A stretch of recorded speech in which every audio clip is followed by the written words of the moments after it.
السلام علیکم۔ آج ہم بات کریں گے اسرائیل کی تاریخی حقیقت کے بارے میں۔ اسرائیل کی تاریخی حقیقت کیا ہے؟ ایسی ہی مزید اسلامی ویڈیو سننے کے لیے میرے چینل کو سبسکرائب لازمی کر لیں۔ بنی اسرائیل کے متعلق تاریخی حقیقت یہ ہے کہ انہوں نے بہت سے نبیوں کو قتل کیا، جن میں ان کے اپنے قبیلہ کے حضرت زکریا علیہ السلام اور حضرت یحییٰ علیہ السلام بھی شامل ہیں۔ حضرت عیسیٰ علیہ السلام بھی اسی قبیلہ سے تعلق رکھتے تھے۔ ان کو بھی قتل کرنا چاہا، مگر اللہ تعالیٰ نے انہیں بچا لیا اور ان کے کسی ساتھی کو صلیب پر سولی چڑھا دیا۔ تاریخ گواہ ہے کہ یہودیوں نے ہمیشہ ظلم ڈھائے ہیں، چاہے وہ نبی ہوں یا چاہے خلق خدا، آج بھی وہ یہی کر رہے ہیں۔ مسلم مؤرخین کے مطابق بنی اسرائیل میں بخت نصر نامی ایک بادشاہ گزرا ہے۔ بخت نصر بادشاہ ابتدا میں نہایت نیک بخت اور صالح تھا۔ حضرت زکریا علیہ السلام اور حضرت یحییٰ علیہ السلام کی نہایت اطاعت کرتا تھا۔ اتفاقاً اس نے ایک عورت سے نکاح کیا جس کے ہمراہ ایک نہایت حسین و جمیل لڑکی پہلے شوہر سے تھی۔ جب وہ لڑکی سن بلوغت کو پہنچی تو بادشاہ اس کی بہار حسن دیکھ کر فریفتہ و دیوانہ ہو گیا۔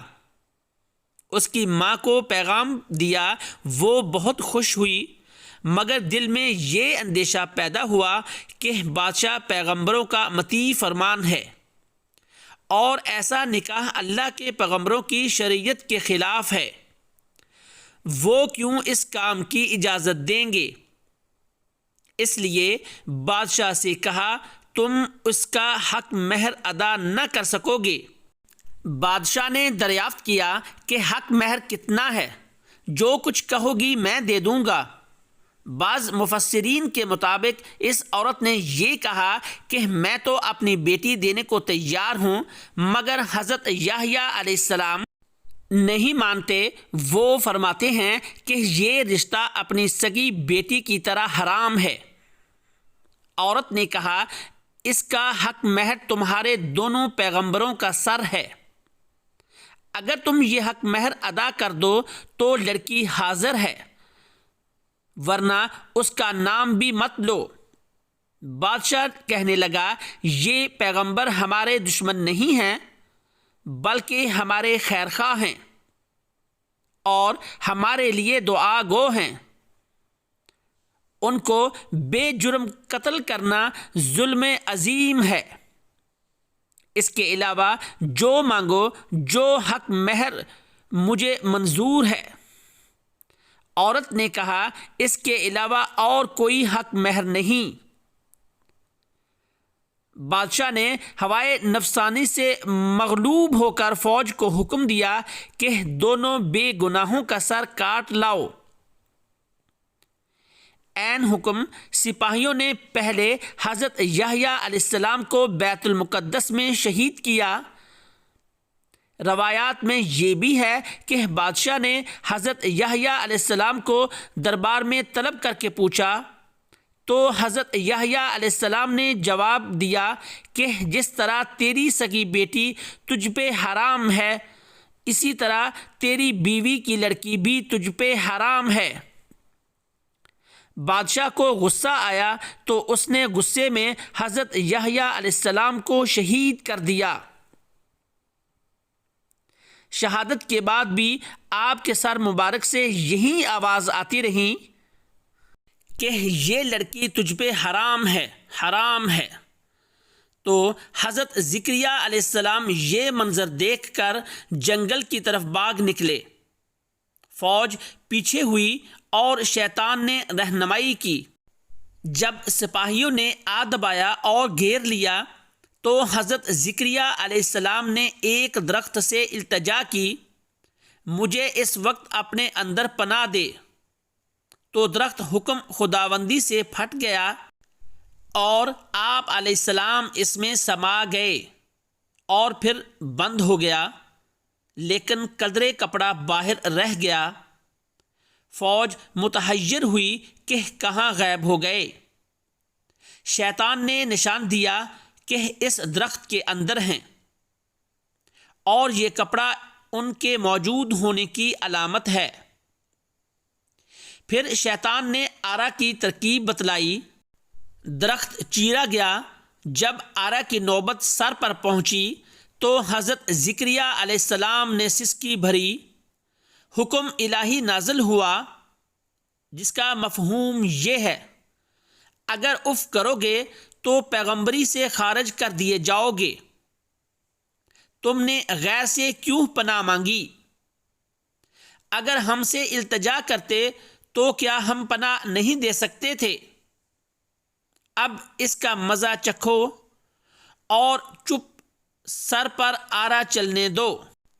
غرضے کے سر سے پاؤں تک جسم چیرا گیا اور حضرت زکریا علیہ السلام نے دم نہ مارا۔ جب دونوں پیغمبر اس بے دردی سے شہید ہوئے تو غضب الہی نازل ہوا۔ دن تاریک ہو گیا اور ایک بادشاہ فوج خونخوار لے کر چڑھا اور اس شہر کے باشندوں کو گرفتار کر لیا۔ حضرت یحییٰ علیہ السلام کا خون بند نہ ہوتا تھا۔ جب قبر میں رکھتے تو قبر خون سے لبریز ہو جاتی۔ بادشاہ کے لشکر نے قسم کھائی کہ جب تک حضرت یحییٰ علیہ السلام کا خون بند نہیں ہوگا ہم باز نہ رہیں گے۔ ہزارہا آدمی تہ تیغ کر دیے لیکن خون بند نہ ہوا۔ اس وقت ایک شخص حضرت یحییٰ علیہ السلام کی میت پر آیا اور کہا کہ آپ پیغمبر ہیں یا ظالم؟ ایک خون کے بدلے میں 1000 آدمی قتل ہو چکے ہیں، اب کیا سارا جہاں قتل کراؤ گے؟ اتنا کہنا تھا کہ آپ علیہ السلام کا خون بند ہو گیا اور آپ علیہ السلام کو دفن کر دیا گیا۔ اس میں اختلاف ہے کہ حضرت یحییٰ علیہ السلام کی شہادت کا واقعہ کس جگہ پیش آیا۔ پہلا قول تو یہ ہے کہ مسجد حبرون میں شہادت ہوئی، مگر حضرت سفیان ثوری رحمۃ اللہ علیہ نے شمر بن عطیہ سے یہ نقل کیا ہے کہ بیت المقدس میں ہیکل سلیمانی اور قربان گاہ کے درمیان آپ علیہ السلام شہید کیے گئے، جس جگہ آپ سے پہلے 70 انبیاء علیہ السلام کو یہودی شہید کر چکے تھے۔ حضرت زکریا علیہ السلام کی اہلیہ بانجھ تھیں، جس کی وجہ سے وہ بے اولاد تھے۔ دونوں بوڑھے ہو چکے تھے اور ظاہراً اولاد ہونے کے امکانات بھی ختم ہو چکے تھے، لیکن جب حضرت زکریا علیہ السلام نے حضرت بی بی مریم علیہ السلام کے پاس بے موسمی نہایت اعلیٰ قسم کے پھل دیکھے تو آپ علیہ السلام کے ذہن میں خیال آیا کہ جب میرا رب بے موقع پھل عطا کر سکتا ہے تو اس کے لیے اولاد دینا کیا مشکل ہے۔ اولاد کی خواہش نے دعا کا روپ دھار کر رب العالمین کے حضور مانگنے کی ہمت پیدا کر دی، اور پھر بے اختیار ان کے لبوں پر یہ دعا آ گئی، اے میرے پروردگار، مجھے اپنی جانب سے اولاد صالح عطا فرما۔ تو بے شک دعا سننے اور قبول کرنے والا ہے۔ سورۃ آل عمران۔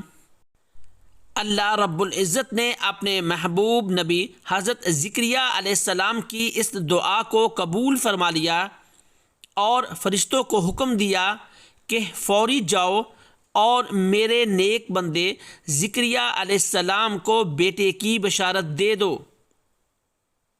ارشاد باری تعالی ہے، ابھی وہ عبادت گاہ میں کھڑے نماز پڑھ رہے تھے کہ فرشتوں نے آواز دی کہ زکریا، اللہ تمہیں حضرت یحییٰ علیہ السلام کی بشارت دیتا ہے۔ جو اللہ کے فیض یعنی حضرت عیسیٰ علیہ السلام کی تصدیق کریں گے اور سردار ہوں گے اور عورتوں سے رغبت نہ رکھنے والے ہوں گے اور اللہ کے پیغمبر یعنی نیکوکاروں میں ہوں گے۔ ناظرین، آخر میں ہم سب کو ہر چیز اللہ تعالیٰ سے ہی مانگنی چاہیے اور اپنے گناہوں کی توبہ کرنی چاہیے۔